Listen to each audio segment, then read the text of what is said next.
true indeed with you. Holy Circle Gaming, thank you for rocking with your boy like always. Definitely a privilege and an honor to do as such. Y'all see what we doing. We back at it. Marvel Puzzle Quest, continuing this series. Got a few things to talk about, so we're going to definitely jump right into it. First and foremost, just some housekeeping issues. We're towards the tail end of this time season. You got a couple of more events that you could do. You could definitely bang away on the Shield event, of course. The Big Bangs, if you want to get a chance to run with that Medusa and see how good that Medusa card is, this would be a perfect opportunity to do as such. Do that Big Bangs theory.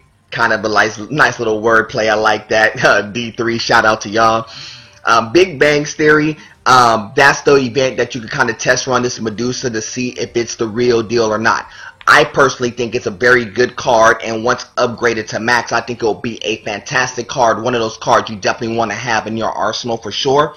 But y'all let me know. If y'all get a chance to get your hands on one of those, let me know. See how you like it. Hit me back, let me know.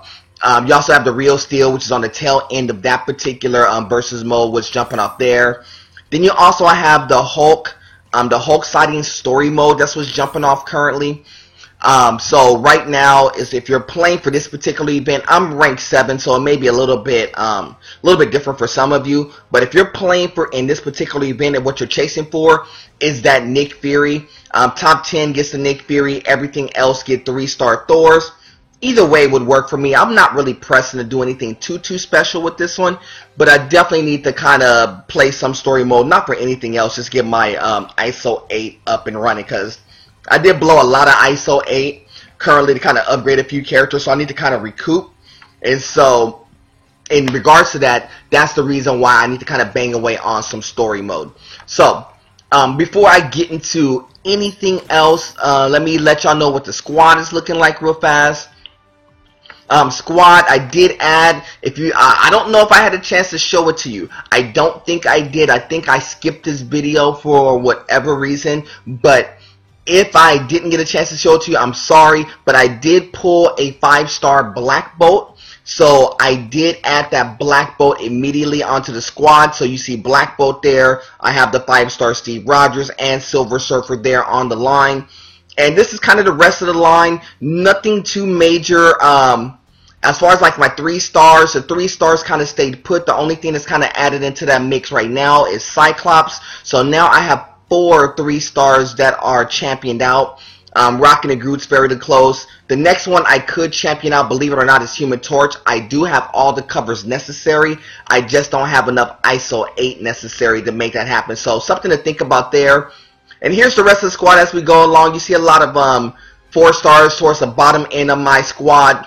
That's not necessarily a bad thing. I just haven't pulled a lot of 4-star cards that coincides with these. If I get a chance to get high enough on that story mode to kind of upgrade that Nick Fury, I definitely will do that for sure. So that's something to chase for. Just let you know what I have in the hole. I do have a few cards in the hole as well. 2-star Captain Marvel that I can't use because it's completely championed out, so I'll sell that one off top. The other ones that I have a couple of Lokis, which I probably won't be able to incorporate. I have 3 Iron Man 40s, which I may or may not incorporate. And I'm thinking about that Thor. Thinking about maybe coming off of my 2-star Thor to maybe jump into a 3-star Thor. That's definitely an option there. And I do have that 4-star Wolverine waiting. I'll figure out what I want to do with it as we go along. So that's kind of where we are there. But I definitely want to address a couple of things real fast. I know if you're veteran Marvel Puzzle Quest players, this may be kind of old hat for you, but let me kind of do this for my new school players real fast. So please indulge me as I get into this. On my YouTube page, I had somebody ask me, how was I able to get all these people on my line and have them with a full arsenal to work with?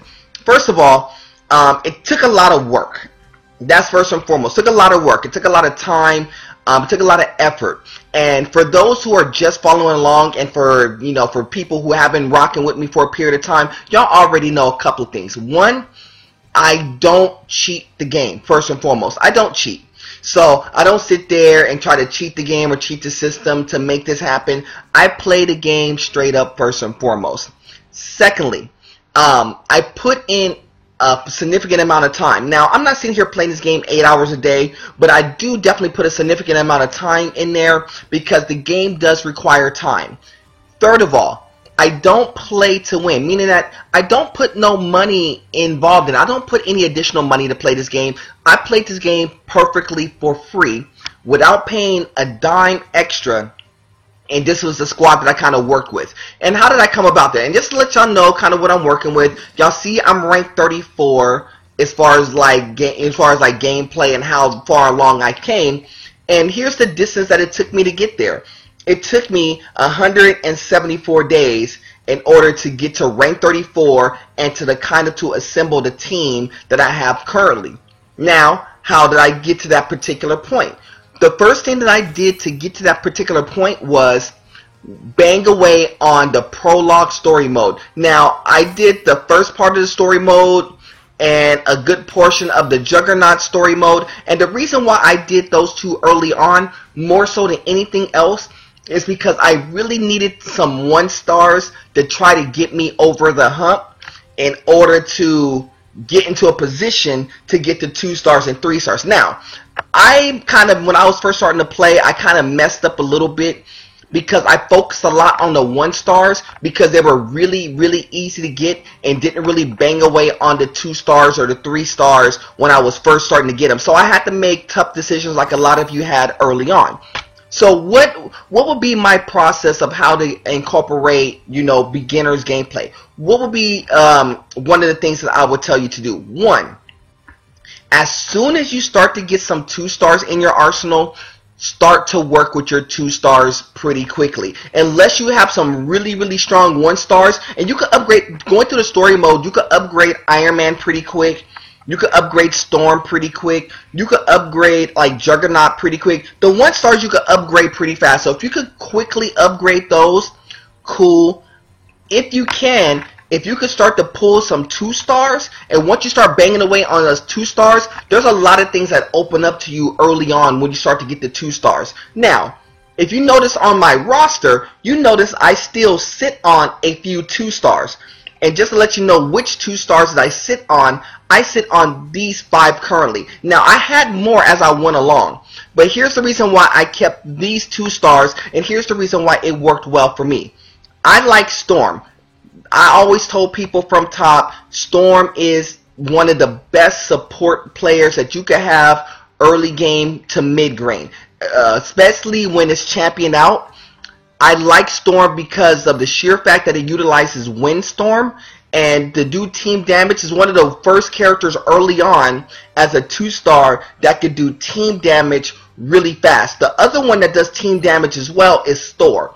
I think Thor is the overall best of the 2-stars because it doesn't require anything to make him cook. Every single ability helps himself, but in turn could help others as well. That's the reason why I say Thor is probably the best overall 2-star. Storm will be number 2. Then the other 2-stars that I have, I like Wolverine a lot because Wolverine with the Adamantium Slash, when it's maxed out, you see what it does, 4,000 damage.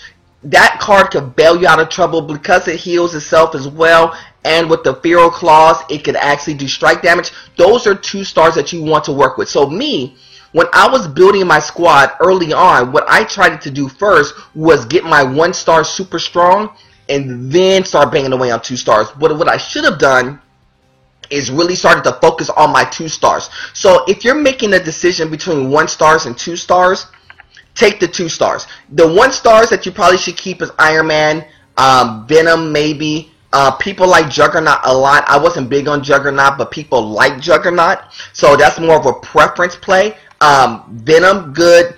Iron Man, good. But I tell you the sleeper 1-star that you probably should sit on if you're a new player, Spider-Man. Hold on to that Spider-Man 1-star. That was probably the last 1-star that I got rid of. Only because it could throw special tiles out on the board that could definitely change your fortunes, and it works well with a bunch of 2-stars. So that Spider-Man 1-star is definitely the one that I would say to work with. So that's part of the reason why in the build-up of how I got to the line that I had. Now, the other thing that I did too, which is super duper important, and like I said, mind me, for my veteran players, this is more so for my new school players. Every single coin that I received, I put those coins into adding space across the line. I rarely have I used those coins to pull in the vaults or anything else. Yes, it can help when you're pulling in the vaults from time to time, but I really don't do that. I use my coins for twofold. One is when I'm playing versus mode and I need to kind of freeze my point count so I could kind of ascend in the rank so I could get a high ranking. I will use my coins for it. But most of the time, I am using my coins literally to expand my space. As I gain coins, I don't use them frivolously. I add onto the line, and from there, I'm able to now pick and choose which 2 stars, 3 stars, 4 stars that I could use. So that's pretty key as well. The other thing that I would tell you to do is you have to be a good manager of ISO 8. So when you're a good manager of ISO 8, what does that mean? This is the ISO 8. ISO 8 is super essential when you're building up, but you can't think short term when you're thinking ISO 8. You almost have to think long term. So what I did when I'm banging through these story modes, this is why I say story mode is important, because with story mode, there's a lot of opportunity to get a lot of ISO 8. In turn, there's a lot of chances to get a lot of coins that gives you covers that can help build your characters, or if it doesn't help your character cause, you can also sell those covers off to get more ISO 8. ISO 8 is super essential, especially when you get to the point where I am now. But you have to think early on about your ISO 8 and the usage of your ISO 8. There's a saying that you got to be a good steward of your money. ISO 8's like your money. Be a good steward of your ISO 8, because the more that you spend frivolously into your ISO 8 and maybe sell something off that you do a lot of ISO 8 in, that's kind of like wasting money. So you got to be real judicious about how you isolate your ISO 8. Because here's a situation I have here. I have a Human Torch, 87k, in order to upgrade it and champion it out. Now I could, but it drops my ISO 8 count super duper low. I have other cards that I need to upgrade as well. For example, I have a Magneto, almost 3,000k or 30,000k, to make that happen. I have to be real selective at this juncture about how I utilize my ISO 8. But for me to get to this point, I have to have the ISO 8 in order to make those type of decisions. So you got to be able to build and have some ISO 8 in the bank, because you're going to need the ISO 8 as you go along. Build the characters that you like first. Play to your play style and be a good steward of your ISO 8. But most importantly, to answer the people's question online about how did I extend my line out, the main way I extended my line out in particular is I utilized my coins the right way to free up space so I could pop characters in. So when I was double backing and doing other events like story modes that give you characters, it made it a lot easier to make decisions about cards and covers. Now, I still have to make decisions about cards and covers, because you're never going to max out your line. You know, you're never going to get every single character in the game. But what I try to do is get as many characters as I can so I can have a full arsenal of characters in which I can work with. That's how I go about mine. So that's my thing. You know, for my new school players, I think the most important thing is when you're starting off early on, really focus in on your story mode. Bang away through as much of the story mode as you can, because there's definitely opportunities to win covers. There's definitely opportunities to win ISO 8. And as soon as you're done with that, get into the regular story mode. Start banging away on some of these story mode. That's what I do all the time. I'm always in the story mode, because even as you're accelerating in your story mode, that's not predicated upon you being in the top tier. That's literally based upon you putting in the work. So if you put in the work, you get the ISO 8. With the ISO 8, you give yourself a chance to get coins, especially when you're ranking high. You get a chance to get coins, utilize those coins to free up your line. That's how you're able to get the characters that you need. I will go into more detail, but I just want to give you kind of a rough premise, and I'll show you more as we go along. But real quick, before I leave, I'm not going to give you any gameplay footage today. I will probably do that sometime across the weekend, but I will give you some cover pulls real fast. I got 4 in the Taco Vault that I need to pull in the old school Taco Vault, 2 in the new school Taco Vault. I'll go over that in a second. I have 2 in the Venom Bomb. I'll go over those in a second as well. Big Bangs, you see, is a good one. But I don't have any covers there. I have 1 in the Heroic, 11 in the Elite, and I have 15 in the Standard. So I got to pull. And so in the process of these pulls, like you see here now, when you're pulling Standard covers right here, gaining those coins in story mode for my new school players allows you to get these covers. So if you're really trying to bang away and get some of these 1-star and 2-star actions, so see how I get the 2-star here? Quick way to get a 2-star right there. That's the way you're going to go about doing it. Get as many coins as you can. Build your character, build your 1-star characters really fast by getting as many of these pulls, free ones, as you can. If you want to use some ISO 8 to get some of these covers, you could. Some people's school of thought is get into that standard pool a lot, and the more that you're in the standard pool, the more chances you get a chance to upgrade 1-stars and 2-stars, which is true. You could definitely upgrade your 1-stars and 2-stars pretty fast out of the standard pools, but definitely your 1-stars for sure. So you don't have to worry about really cover pulling when you're doing the story mode, but you want to give yourself a chance to really get some 2s and 3s out of here, because the more 2s and 3s you get out of it for my new school players, it would definitely be super duper beneficial. And even with covers that you don't use, you could definitely sell those off for more ISO 8 so you can build your character, because you got to be able to manage your ISO 8 really, really well in this game. That's what it comes down to. Your best players who aren't cheating the game, your best players who aren't paying to win, and even if they are, you still got to be a good steward of your ISO 8. Utilize it really well. And make sure that you're putting it towards characters that you know you're going to use for a long period of time until you start to transition. Now, currently, my squad is in the middle of transitioning from being a 2-star squad to a 3-star squad. And from there, you'll see my team transition from a 3-star squad to a 4-star squad. Then I may start making cuts down the line. So we'll see as we go along. So, as y'all will see, not too much coming out of the standard packs. No 3-stars, a couple of 2-stars, a bunch of 1-stars. I'm going to definitely sell those off pretty shortly.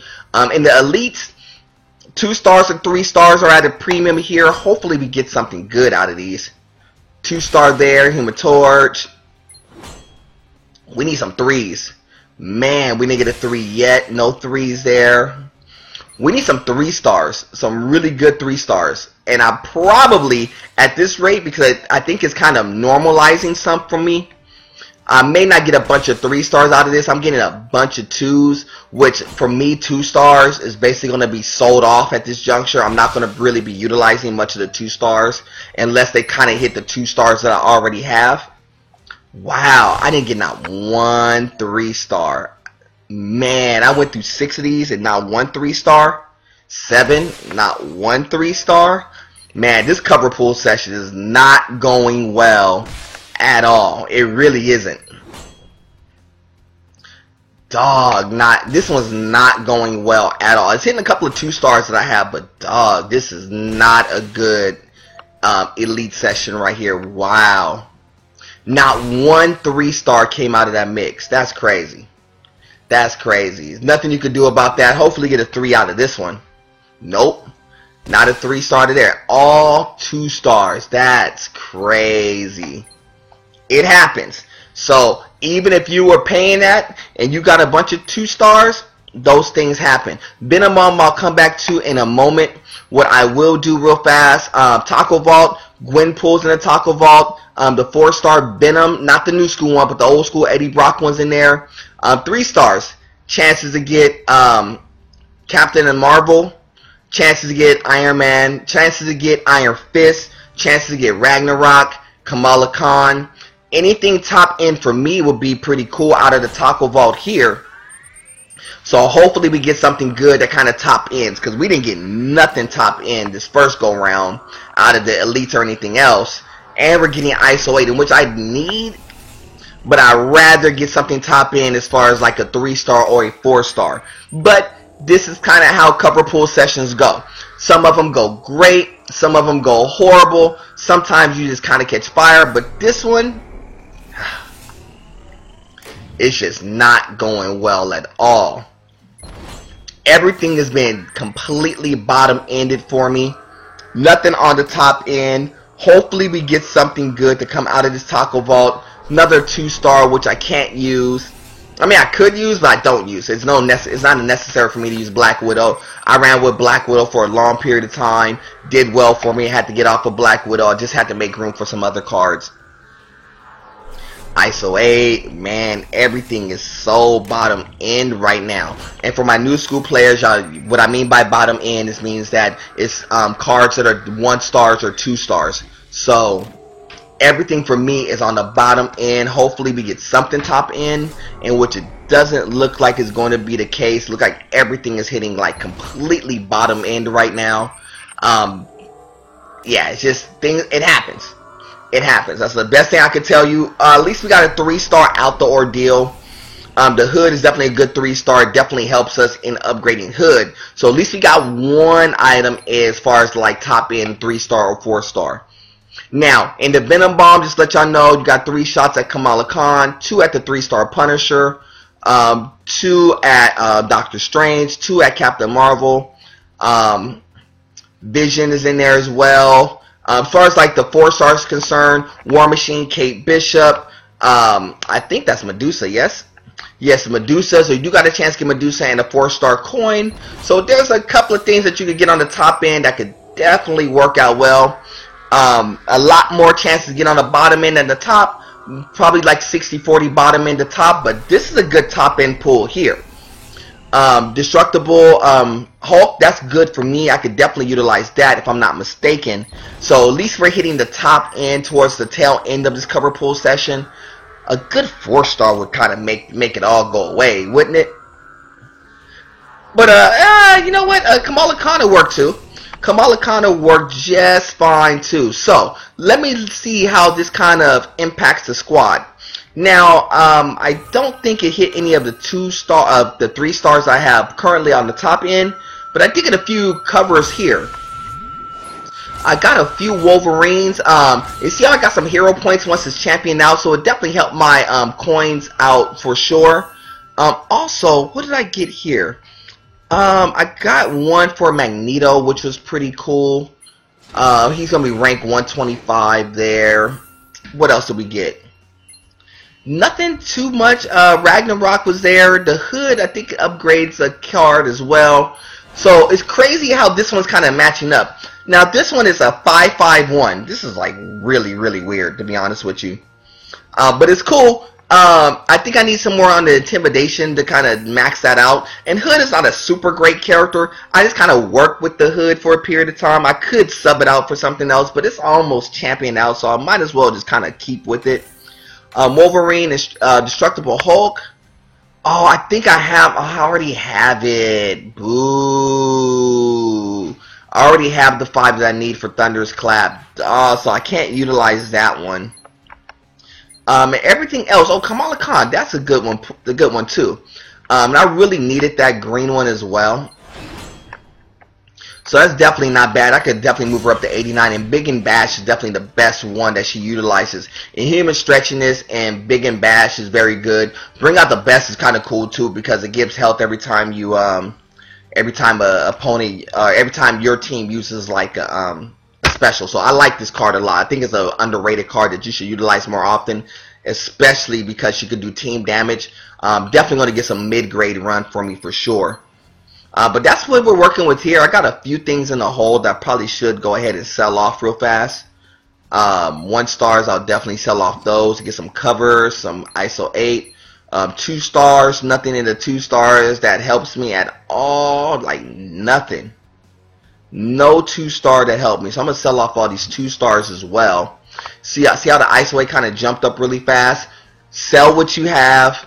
Sell what you have that you're not going to utilize, especially when you get to the point where they're champion out, and make the best use of your ISO 8 as best as you can. So that's kind of where we are there, but I definitely want to kind of give y'all some tidbits, answer some questions as far as like definitely want to go ahead and answer some questions in regards to how to upgrade your squad. Definitely want to answer some questions about how I got my squad cooking. If you're a new school Marvel Puzzle Quest player, I will definitely field questions in regards to, you know, team chemistry, what characters work. I'll go into that in a little bit more detail. I know a lot of people will say these things on the boards. If you check out the D3 boards as far as Marvel Puzzle Quest, check out those boards. They give you a lot of information there. But if you have any questions, about lineups, what characters to take on, which 2 stars, 3 stars, 1 stars that you should be holding on to, I will definitely get into that in a lot more detail. Shoot me your questions. I will definitely make sure it happens for you. So, y'all know who I am. I'm Mr. True Indeed, of course. Y'all know who I represent. I represent Holy Circle Gaming. Like always, y'all know it's God above everything. Till the next time, family, we'll do it again soon. Salute.